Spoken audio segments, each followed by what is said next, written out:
Welcome to the Deep Dive. We've got a pretty interesting one today. We're diving into a stack of financial documents all about Suraksha Diagnostic Limited and their upcoming IPO. Looks like we've got excerpts from both their draft and the final red herring prospectus. Those are always a good place to start for any potential investor. Absolutely. They're pretty dense, though. Yeah, You've definitely got to be prepared to wade through a lot of information. that's where we come in. We're going to break it all down, make sure you understand the company's history, their financials, what it all means for you if you're thinking about investing. Exactly. We'll cut through the jargon, highlight what's really important. So to kick things off, can you give us a quick overview of Suraksha Diagnostics? Like, what's their deal? Sure. So Suraksha Diagnostics was founded back in 2005, and just this year, 2024, they converted to a public limited company. They're primarily focused on Eastern India, especially West Bengal. And now they're getting ready for this IPO. Yep. It's going to be an offer for sale, existing shareholders selling their shares, aiming to list on both the Bombay Stock Exchange and the National Stock Exchange. Oh, wow. Both the big ones. Yeah. They've already received in-principle approval from both exchanges, too. That's great. But just a quick reminder for our listeners, SEBI approval doesn't necessarily mean it's a guaranteed success, right? Yeah, absolutely. Really important point. SEBI gives approval to proceed, but they don't actually endorse the offering or guarantee its success. Right. Always got to do your own research. Yeah. One of the things that caught my eye going through these documents was Suraksha's growth strategy. It looks like they're actively looking to acquire smaller diagnostic centers in eastern and northeastern India. What's the thinking there?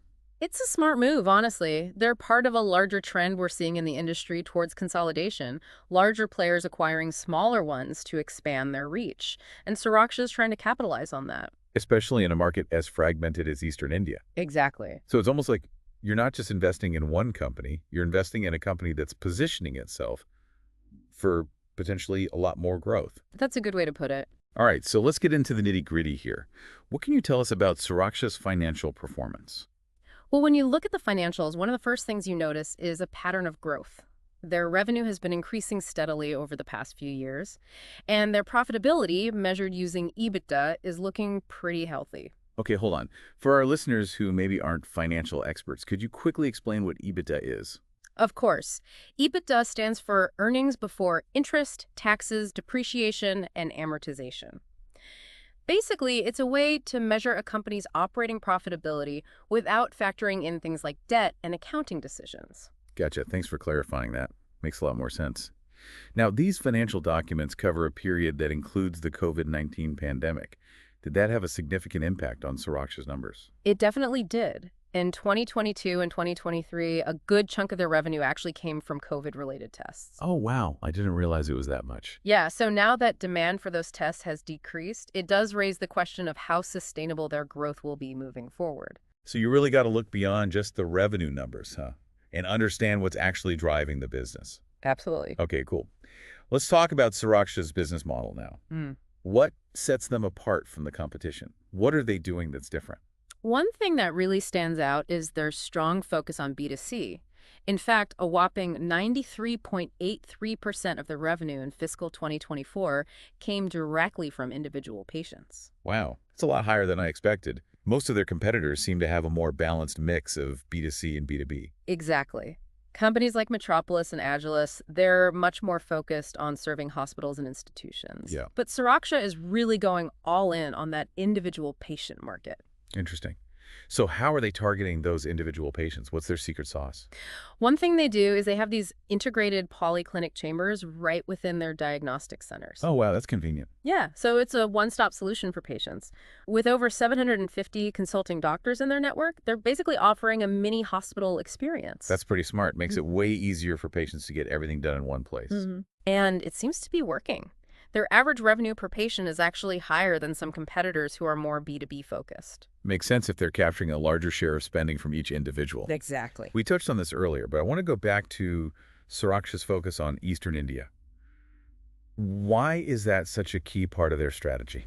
Well, Eastern India, and especially West Bengal, has historically faced a shortage of accredited labs, limited access to healthcare in general. Yeah, I remember reading about that. So there's a real opportunity for Suraksha to step in and make a difference. They're providing essential services to a region that really needs them. And at the same time, They're tapping into a market with a lot of potential for growth. Exactly. It's a smart business move. But, of course, as with any investment, there are risks to consider. Okay, let's talk about those. What are some of the key risk factors that potential investors should be aware of? Well, one obvious one is their heavy concentration in West Bengal.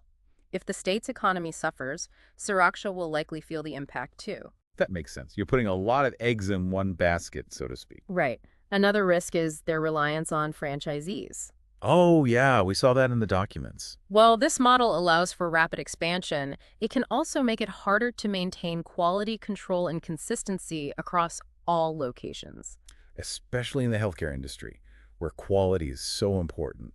Any other red flags we should be aware of?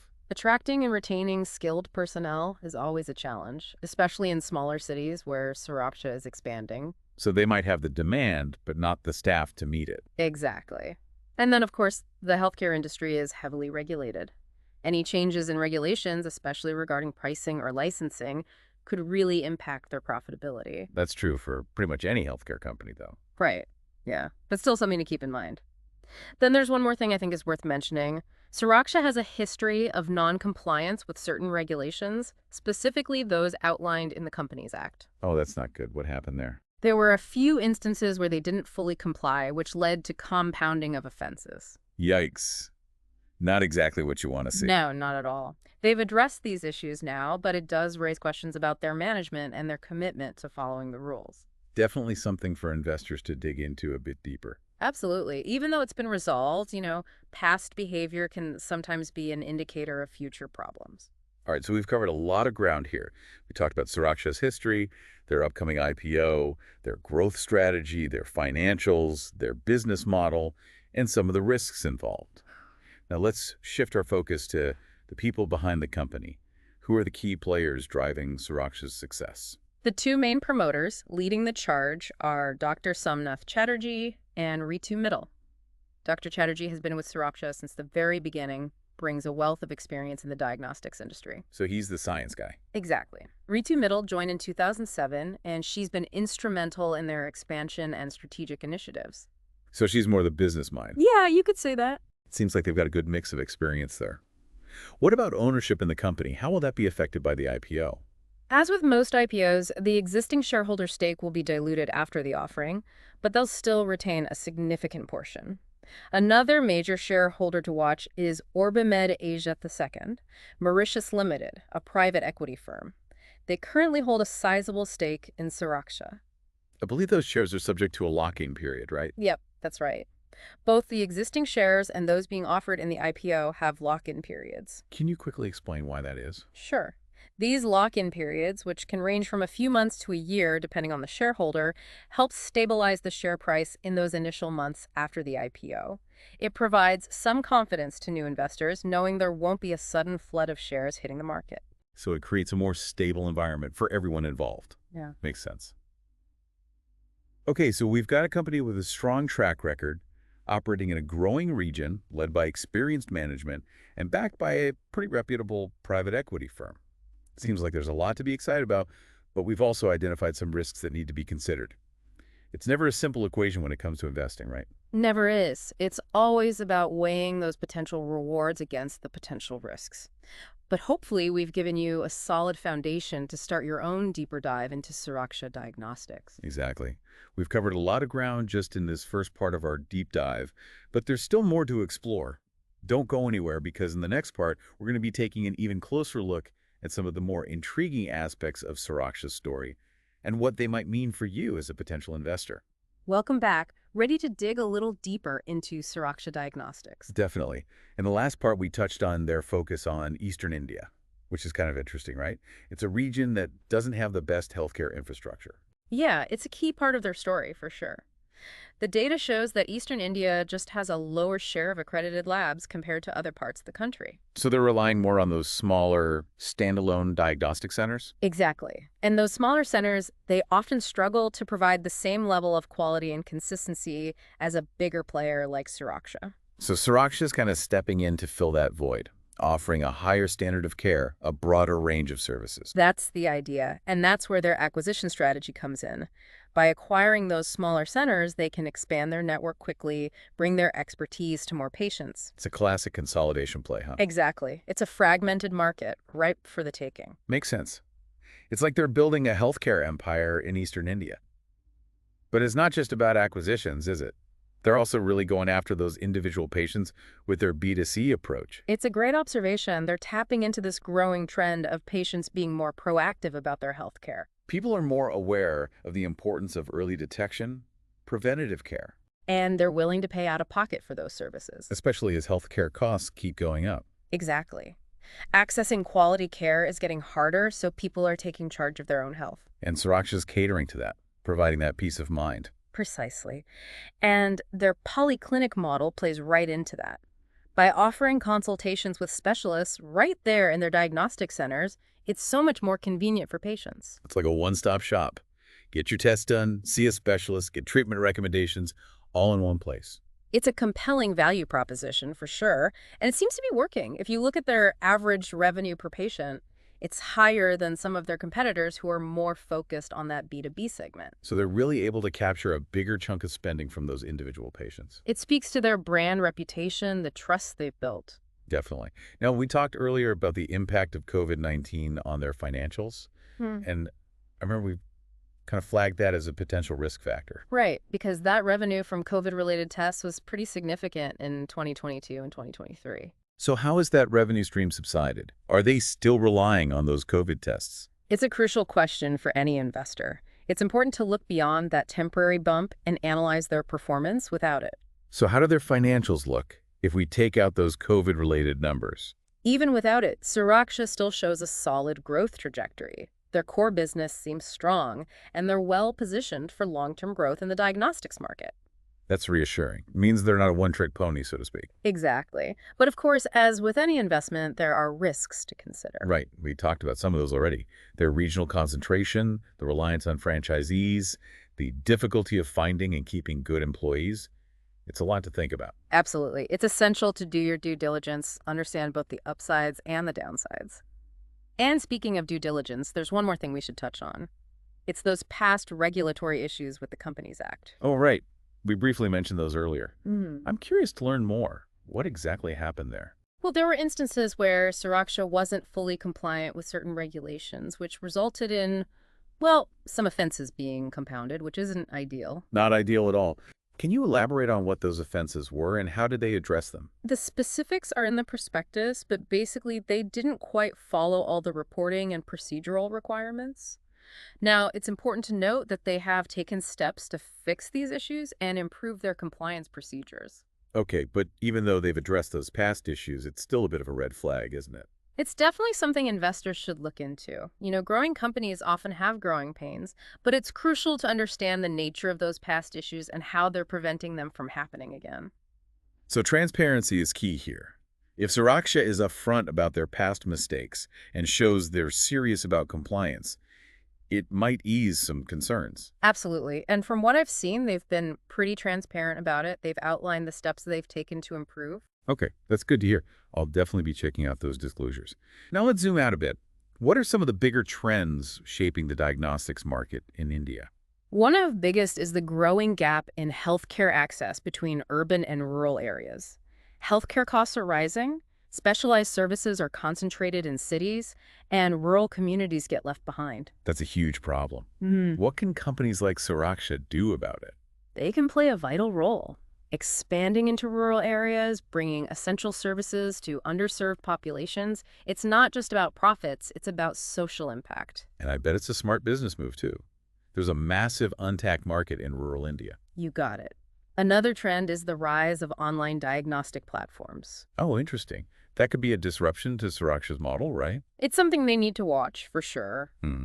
But I see it as both a challenge and an opportunity. They could partner with these platforms or even develop their own online presence. Adapt or die, right? Exactly. And then there's the whole integration of technology into healthcare. This is fascinating.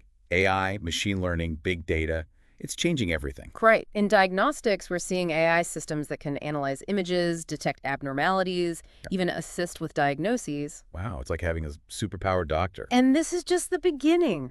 These technologies are only going to get more powerful. So Suraksha needs to embrace these advancements to stay competitive. Absolutely. Investing in these tools is crucial for providing the best possible services. So it seems like they're facing challenges and opportunities. Their ability to adapt will determine their success. Exactly. We've covered a lot in this part. Their focus on Eastern India, their B2C approach, the impact of COVID, the regulatory issues, the trends in the market. What are your takeaways? I'm intrigued by their focus on those underserved communities and their commitment to convenience, but those regulatory issues are still on my mind. What about you?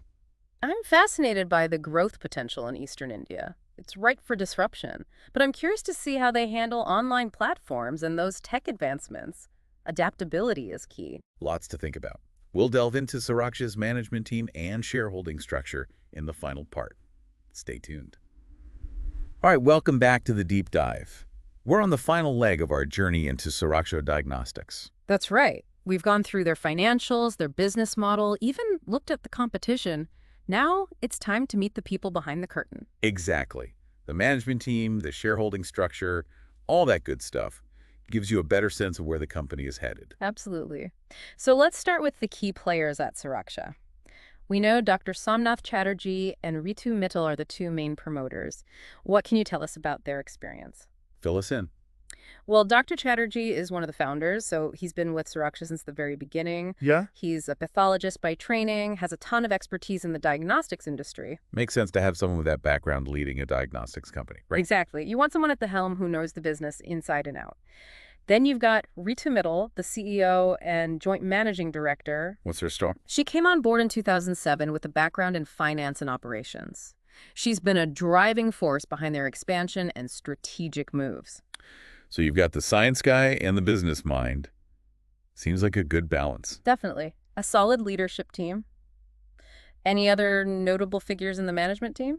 Anyone else we should know about? They've got a strong team overall, expertise in finance, operations, technology, marketing. Lots of them have been with the company for a while, which I always see as a positive. Shows stability, right? Everyone's on the same page. Exactly. Now, let's talk shareholding. We know OrbiMed Asia II, Mauritius Limited, a private equity firm, is a major shareholder.